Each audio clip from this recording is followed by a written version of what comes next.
আপনার কি মনে আছে রানা প্লাজার কথা?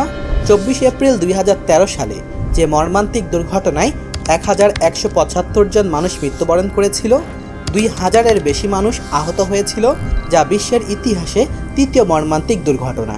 আপনার কি মনে আছে সেই রেশমার কথা, যাকে 15 দিন পর জীবিত উদ্ধার করা হয়েছিল রানা প্লাজারের ধ্বংসস্তূপের নিচ থেকে? আর এই মর্মান্তিক ঘটনার দীর্ঘ 11 বছর কেটে গেলেও এখন সব নতুন নতুন চাঞ্চল্যকর তথ্য বের হতে শুরু করেছে। আর বের হতে শুরু করেছে এই মর্মান্তিক দুর্ঘটনার পেছনের আসল রহস্য।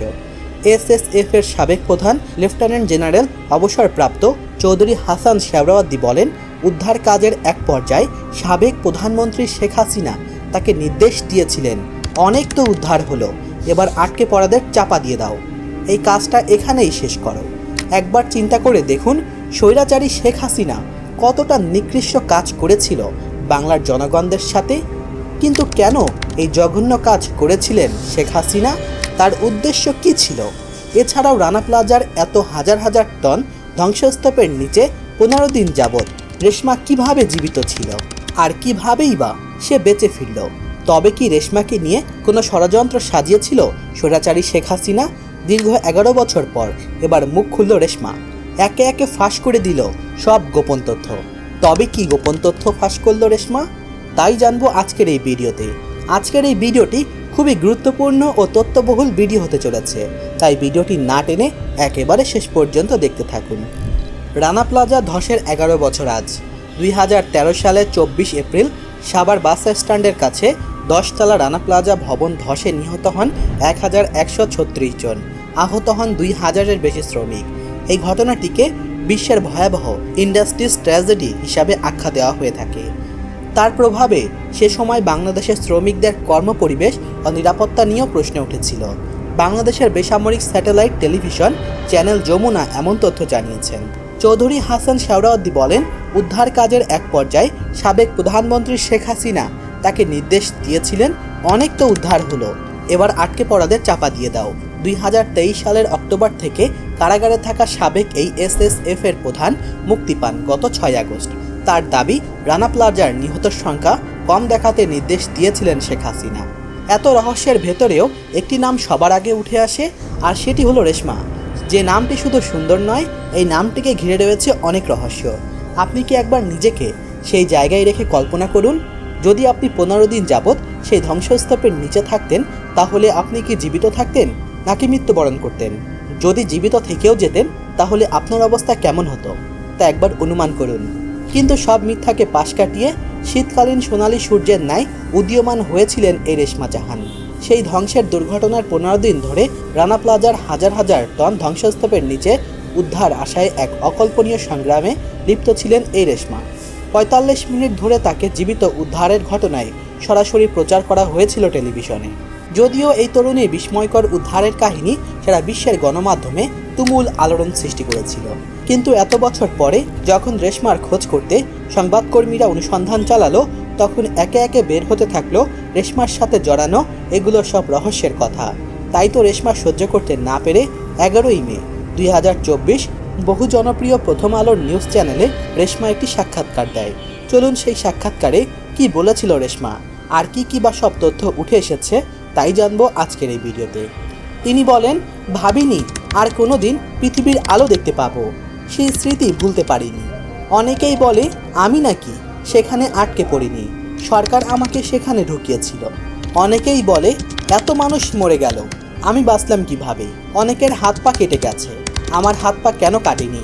আমি মরে গেলে বা আমার হাত পা কেটে গেলে মানুষ খুশি হতো, নিজের ইচ্ছা করে কেন মৃত্যু মুখে ঢুকবো? মানুষের বাজে মন্তব্য থেকে বাঁচতে এখন নিজের পরিচয় গোপন করেন বলে জানান রেশমা। চলুন তার মুখ থেকেই শুনে আসি সেই ভয়ঙ্কর ট্র্যাজেডির কথা। মাইকিং করে বলতেছে সবাই আস্তে আস্তে বের হয়ে যাও। তো সবাই যখন বেরোচ্ছিল, আমি তখন উঠে দাঁড়াইছি যে বেরোবো, তখন দেখতেছি সবাই মানে দৌড়াদৌড়ি পাড়াপাড়ি করে বেরোচ্ছে। তো আমি ভাবলাম যে আমি একটু পরে বেরোই, রাস্তাটা ফ্রি হোক। আমি যেখানে কাজ করি মেশিনের কাছে ওখানে দাঁড়িয়েছিলাম। তারপরের মুহূর্তে হচ্ছে কি হলো আমি আর আমার মনে নেই। ভিতরে দিয়েছি যেন কেউ দেখে, আমাকে কেউ দেখে বের করতে পারে। ফের খাবার দোকানদার দেয় না, খাবার নিয়ে যায়। আমি ওখানে পেয়েছিলাম, ওখানে পানি পেয়েছি আর হচ্ছে শুকনো জাতীয় জিনিস খাবার ছিল। উঠে বসতে পারি না, শুয়ে শুয়ে আর কি যেখানে যেতে পারছিলাম ওখানে। 15 দিন পর জীবিত অবস্থায় বেরিয়ে এলেন এই রেশমা। তখন 2 চোখ মেলে পৃথিবীর আলো দেখেছিলেন গোলাপি রঙের 3 পিসে মোড়ানো ক্লান্ত রেশমা। জীবন্ত কারাবাসের দীর্ঘ অভিজ্ঞতার পর তরুণী রেশমা বলেন, শরীরে অনেক ব্যথা, আমি খুব কষ্ট করেছি, আমি এখন ভালো আছি, আমার খুব ভালো লাগছে। রেশমাকে উদ্ধারের ঘটনাটি মুহূর্তেই ছড়িয়ে পড়ে সারা বিশ্বে। বিশ্বের প্রায় সব সংবাদ সংস্থার মূল সংবাদই ছিল 15 দিন পর উদ্ধার হওয়া রেশমা। নিজের উপস্থিতির সংকেত দেওয়ার ব্যাপারে রেশমা বলেন, আলো দেখা অনেকক্ষণ ধইরা ডাকতে থাকি, কেউ শুনে না, পরে একটি লাঠি ভাঙ্গা দেওয়ালে আঘাত করতে থাকি, তখন লোকজন শুনেছে।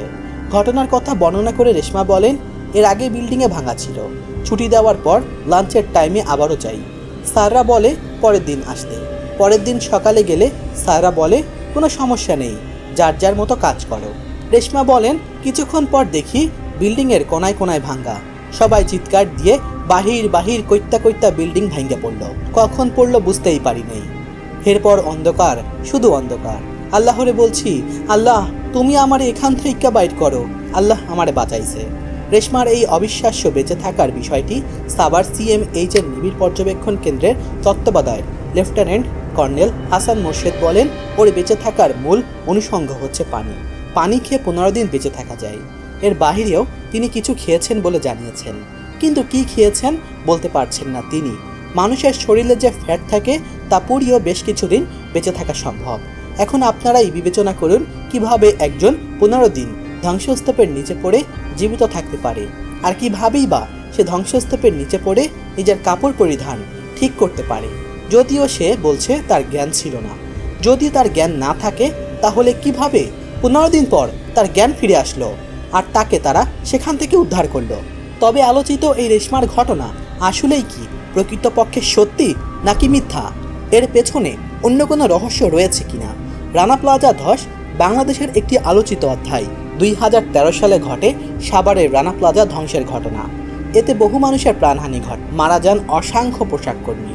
রানা প্লাজারের উদ্ধারের কাজে সার্বিক তদারকির দায়িত্বে ছিলেন সেনাবাহিনী 9ম পদাতিক ডিভিশন, যার প্রধান ছিলেন সাভারের জেনারেল অফিসার কমান্ডিং GOC তৎকালীন মেজর জেনারেল চৌধুরী হাসান শেয়াওয়ার্দী। সাবেক এই সেনা কর্মকর্তা জানান, উদ্ধার কাজ বন্ধ করতেও নির্দেশ দেন সাবেক প্রধানমন্ত্রী, তবে তা বন্ধ করতে রাজি হননি তিনি। শেখ হাসিনাকে তিনি বলেছিলেন এটি অসম্ভব। শেখ হাসিনার নির্দেশেই উদ্ধার কাজ চালিয়েছিলেন তিনি। প্রথমে তাকে জীবিত কিংবা মৃত শেষ ব্যক্তিকে উদ্ধার না হওয়া পর্যন্ত এই অভিযান চালানোর নির্দেশ দেওয়া হয়েছিল। পরে শেখ হাসিনা তাকে আবারও বলেন, সেপ্টা গার্মেন্টস নামে একটি গার্মেন্টস বিএনপির আমলে ধ্বংস হয়েছিল, আর ওই ঘটনায় মানুষকে চাপা দেওয়া হয়েছিল, কাউকেই উদ্ধার করা হয়নি। এখন আপনারাই বিবেচনা করুন, শেখ হাসিনার নির্দেশেই যদি এমন কাজগুলো সংগঠিত হয়, তাহলে কি তিনি রেশমাকে নিয়ে ষড়যন্ত্র করেছিলেন? যা রেশমা নিজের মুখ থেকেও স্বীকার না করলেও তার কথাবার্তার আকারভঙ্গিতে এটা স্পষ্ট যে তিনি স্বৈরাচারী শেখ হাসিনার ষড়যন্ত্রের শিকার হয়েছেন।